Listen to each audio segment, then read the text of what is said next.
নমস্কার। বলতে চাই আঙ্গিনা স্মৃতির জানালা থেকে আপনাকে স্বাগত জানাই। আশা করি আপনি ভালো আছেন। আমি তো বলবই, কারণ আমি বলতে চাই। আপনাকে অসংখ্য ধন্যবাদ যেহেতু আপনি শুনছেন।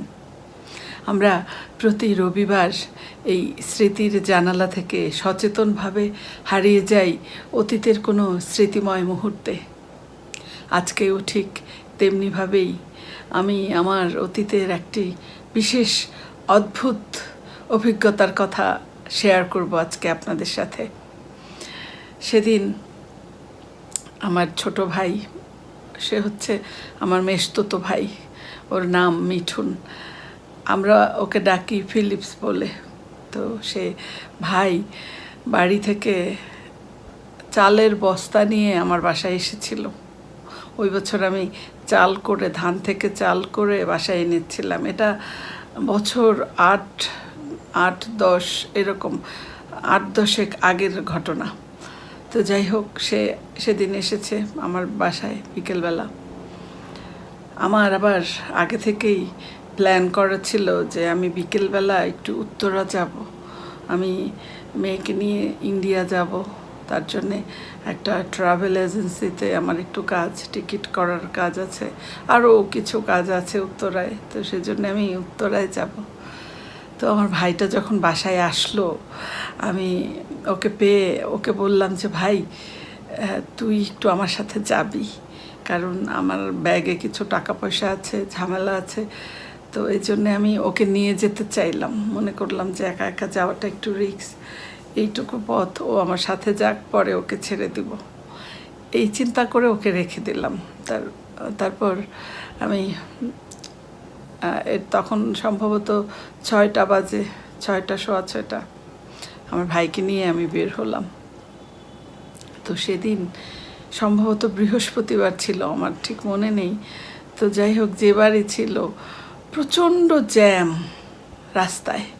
আমি তখন কলেজ গেটে থাকতাম, গাজীপুরের টঙ্গী কলেজ গেট, সেখানে আমার বাসা ছিল। তো কলেজ গেট থেকে আমি রওনা হয়েছি, স্টেশন রোড পর্যন্ত যাব রিক্সা করে। তো আমি আমার ভাইকে নিয়ে রিক্সায় উঠেছি। গাড়ি মনে হচ্ছে একটু এগুচ্ছে না, যেন এক জায়গায় দাঁড়িয়ে আছে একেবারে অনেক সময় ধরে। এরকম সন্ধ্যা হয়ে যাচ্ছে, অন্ধকার হয়ে যাচ্ছে, কিন্তু রিক্সা এগুচ্ছে না, কারণ একদম থেমে আছে মনে হচ্ছে।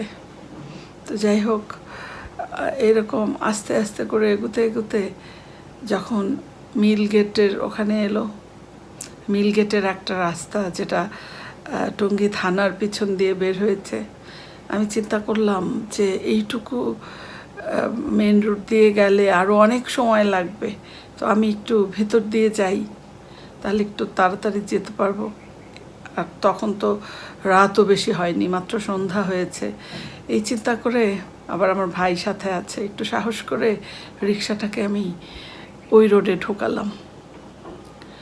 তো যখন রিক্সাটা মনে হয় যে 1 মিনিট চলেছে, এরপর দুজন ছেলে রিক্সাটাকে থামালো, একদম সামনে থেকে এসে রিক্সাটাকে থামালো। আমার সামনে ছুরি ধরলো, আমার ভাইয়ের সামনে ছুরি ধরলো। তারপর আমাকে বলছে যে যা কিছু আছে এখনই দিন, যা কিছু আছে সব দিন। আমার তখন কানে সোনার দুল ছিল, গলায় চেইন ছিল, এই চেইনটাই ছিল। তারপর হাতেও আংটি ছিল, অর্থাৎ স্বর্ণ আমি সেদিন খুলতে ভুলে গেছি। ওড়না দিয়ে মাথা ঢাকা ছিল, কিন্তু এগুলো আমার সাথেই, এবং ব্যাগে অনেক টাকা। আমার একেবারে, যখন এরকম ঘটনা এর আগে আমি মুখোমুখি হইনি, আমার একদম ভেতরে একটা মনে হচ্ছে যে হৃৎপিণ্ড বন্ধ হয়ে যাবে, এত জোরে বিট করছিল আমার ভেতরে হৃৎপিণ্ড, আর হাত পা একেবারে ঠান্ডা হয়ে আসছিল। কিন্তু তারপরেও আমি একটা কথা চিন্তা করলাম যে আমাকে এমন কিছু একটা করতে হবে যেন আমার সব কিছু রক্ষা পায়। আমি সেই ছিনতাইকারীকে খুব স্বাভাবিক গলায় বলার চেষ্টা করলাম যে ভাই, আমি ডাক্তার দেখাতে যাচ্ছি, আমার ব্যাগে 1000 টাকা আছে, আর কিচ্ছু নেই। মানে বুদ্ধি করে 1000 টাকা এটা বললাম। দেখলাম যে একটু কাজ হয়েছে। ছিনতাইকারী বলছে ঠিক আছে, তাহলে সেই 1000 টাকাটা দিন আমাকে।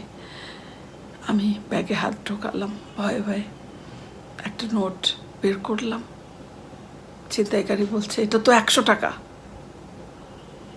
আমি বললাম ভাই ভাই দুঃখিত, তাহলে আমি দেখছি। আবার হাত ঢোকালাম, আবার যে নোটটা বের করলাম সেটাও দিলাম। সে এবার ক্ষেপে গেল যে এটাও তো 100 টাকা। এবার নিজের উপর একেবারে খুব রাগ হচ্ছিল যে আমি 100 টাকা 1000 টাকা বুঝি না কেন। এবার ব্যাগে হাত ঢুকিয়ে একেবারে নিশ্চিত হলাম, একটু লম্বা সাইজের নোট, এরকম নিশ্চিত হয়ে তারপর আমি 1000 টাকার নোটটা বের করলাম। বের করে আমি দিলাম। দেওয়ার পরে ছিনতাইকারী সেটা নিয়ে বলছে আচ্ছা ঠিক আছে, চলে যাচ্ছে। আমি আবার ডেকে বললাম ভাই ওই 200 টাকা আমাকে দিয়ে যান প্লিজ, আমি ডাক্তারের কাছে যাচ্ছি, আমার কাছে একটা টাকাও নেই, আমি কিভাবে ফেরত যাব, আমাকে প্লিজ ওই 200 টাকা দিন। ছিনতাইকারী এবার সেই 200 টাকা খুব বিরক্ত হয়ে আমাকে দিয়ে বলল এই নে, বলে তারপর চলে গেল। আমি আমার ভাইকে নিয়ে একটু যখন এগুলাম, আমার ভাইকে বললাম যে ভাই তুই এরকম ফ্রিজ হয়ে গিয়েছিলি কেন, কিছুই বলছিলি না সেই সময়ে। সে বলল আমি কিভাবে কথা বলতাম, যদি কিছু বলি আমি, যদি আপনাকে ছুরি মারে, আপনার গলায় ছুরি বসায়, কি করব আমি তখন? আবার আমার মোবাইলটাও তো নিয়ে গেছে, যে আমার পকেটে হাত দিয়ে মোবাইল নিয়ে গেছে, পকেটে টাকা ছিল নিয়ে গেছে, তবুও আমি চুপ ছিলাম যে আপনার যদি কোনো ক্ষতি হয়। মানে আপনজনেরা এরকম আপনজনের বিপদ চিন্তা করে কিংকর্তব্য বিমূঢ় হয়ে যায়। কিন্তু আমি সেদিন খুব অবাক হয়েছিলাম যে ছিনতাইকারীও এরকম ভদ্রলোক হতে পারে। আমি যখন আমার অসহায়ত্বের কথা বললাম এবং আমি যখন বললাম যে এই 200 টাকা ফেরত দিয়ে যেতে, সে যে ফেরত দিল, এই যে ভদ্রতা আমাকে দেখালো, এটা আসলে সত্যিই বিরল ঘটনা। এই জন্য আজকে আপনাদের সাথে আমি এই ঘটনাটি শেয়ার করলাম। আমি সেবারে আমার যত টাকা পয়সা ছিল ব্যাগে, আমার যে গহনা ছিল, সব কিছু মাথা ঠান্ডা রেখে বাঁচাতে পেরেছিলাম। সেই যে 1000 টাকার কথা বলেছিলাম, সেটাই ছিল মূলত আমার সে যাত্রায় বেঁচে যাওয়ার টোপ। তো আপনারা এতক্ষণ স্মৃতির জানালায় আমার সাথে ছিলেন, সেজন্য আপনাদের অসংখ্য ধন্যবাদ জানাচ্ছি। আবারও আগামী রবিবার এরকম কোনো স্মৃতিময় মুহূর্ত নিয়ে আমরা হারিয়ে যাব অতীতে। ততক্ষণ আপনারা খুব ভালো থাকুন, সুস্থ থাকুন। আর এই বলতে চাইকে সাবস্ক্রাইব করে একে এগিয়ে নিয়ে যেতে সাহায্য করুন। অসংখ্য ধন্যবাদ আপনাদের। শুভরাত্রি।